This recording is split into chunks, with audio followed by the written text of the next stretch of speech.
আসসালামু আলাইকুম এভরিওয়ান। আজকে আমি আপনাদের সামনে লোট্টা মাছের একটা রেসিপি নিয়ে আসলাম।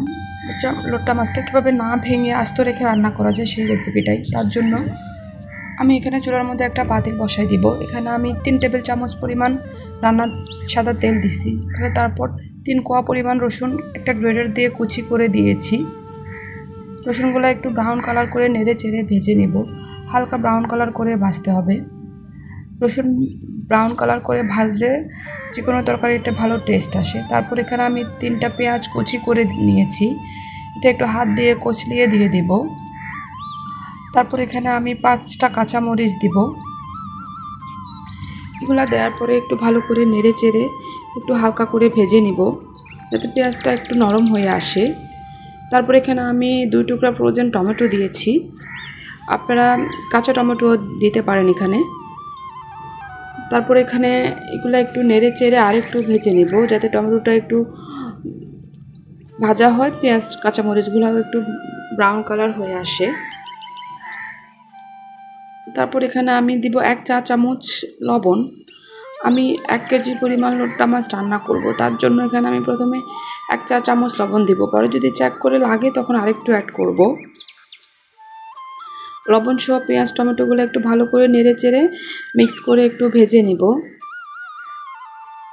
তারপর এখানে আমি দিব 1 চা চামচ মরিচ গুঁড়া। যখন মশলা ভাজা হবে তারপর দিব 1 চা চামচ মরিচ গুঁড়া, 1 চা চামচ ধনে গুঁড়া, জিরা গুঁড়া, তারপর 1 চা চামচ হলুদ গুঁড়া। এগুলো দেওয়ার পরে একটু মশলা সহ ভালো করে নেড়ে চেড়ে ভেজে নিব। হালকা করে ভাজবো যাতে মশলাটা না পুড়ে যায়। তার জন্য এখানে আমি 1/2 কাপ পরিমাণ পানি দিয়ে মশলাটা একটু ভালো করে কষিয়ে নিব যাতে মশলার কাঁচা গন্ধটা চলে যায়। তারপর একটু নেড়ে চেড়ে পাশ করে একটু এখানে মশলাটা ভালো করে ভাজতে হবে, নাহলে গন্ধ থেকে যাবে। কারণ আমরা মাছটা বেশি অনেকক্ষণ সিদ্ধ করতে পারবো না, তাই মশলার গন্ধটা যাতে চলে যায় ওভাবে ভেজে নিতে হবে। তারপর এখানে আমি টেস্ট বাড়ানোর জন্য কিছু চিংড়ি মাছ অ্যাড করব। এটা অপশনাল, আপনারা নাও দিতে পারেন। চিংড়ি মাছ দিলে লোট্টা মাছ একটু ভালো টেস্ট আসে, এই জন্য আমি এখানে চিংড়ি মাছটা দিয়েছি। একটু মাছটা ভালো করে নেড়ে চেড়ে ভেজে এখানে প্রায় 80% কুক করে নিতে হবে। তারপর 1 কাপ পরিমাণ পানি দিব আমি এখানে। যেহেতু আমার মাছের পরিমাণ 1 কেজি, এখানে আমার 1 কাপ পানিতেই হয়ে যাবে। পানিটা একটু নেড়ে চেড়ে একটা ঢাকনা দিয়ে ঢেকে বলক আসা পর্যন্ত অপেক্ষা করব।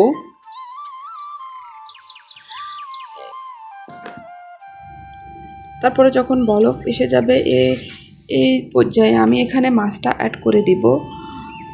মাছটা দিয়ে একটু নেড়ে চেড়ে মশলার সাথে ভালো করে মিক্স করে নিব।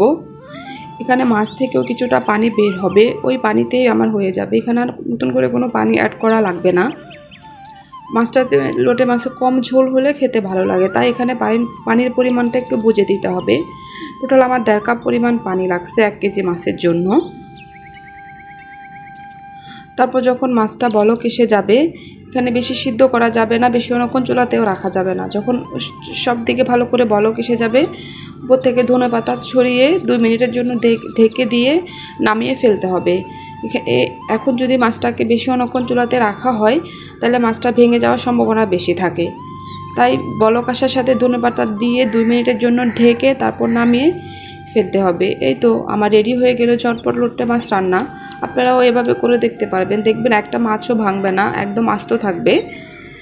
এটা আমরা এভাবেই রান্না করি, মাছটা ভেঙে গেলে খেতে ভালো লাগে না, তাই মূলত রেসিপিটা আপনাদের সাথে শেয়ার করলাম।